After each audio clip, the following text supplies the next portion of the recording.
Morning, જય શ્રી કૃષ્ણ, હર હર મહાદેવ। આજે તો સવારમાં આપણે મસ્ત મજાના હેર વોશ કરીને બેસી ગયા સેવીને પછી આપણને લાગી ગઈ હતી ભૂખ, એટલે આપણી વેદના આપણે મમ્મીને કહી દીધી, એટલે મમ્મીએ મસ્ત મજાના દાળ ભાત બનાવી દીધા બપોરે જમવામાં।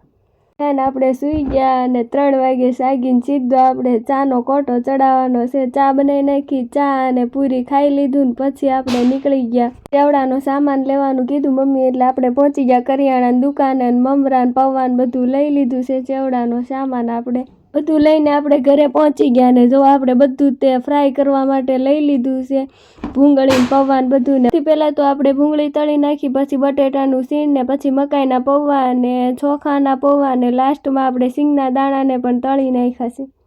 આપણું રેડી થઈ ગયું છે અને હવે આપણે વઘાર કરી લઈશું। તેના માટે આપણે 1 ચમચી હિંગ લઈ લીધી છે, 3 ચમચી હળદર લઈ લીધી છે અને લાસ્ટમાં આપણે લીમડો નાખી દઈશું તેમાં, અને આપણો વઘાર રેડી થઈ ગયો છે। તેને આપણે મમરામાં નાખીને સરખી રીતે હલાવી લઈશું।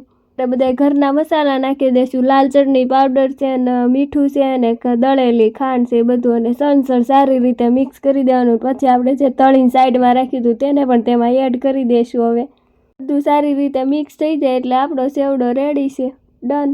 બનાવીને આપણે બાને આપી દીધા ધાણા કાપવા માટે। બા આવ્યા હતા આજ આપણા ઘરે, તો બાને ધાણા કાપવા આપી દીધા ને મમ્મી ભરે છે રૂમાલ ને સાંજે આપણે આલુ પરોઠા બનાવવાના હતા એટલે આપણે આલુ પરોઠા બનાવી નાખ્યા।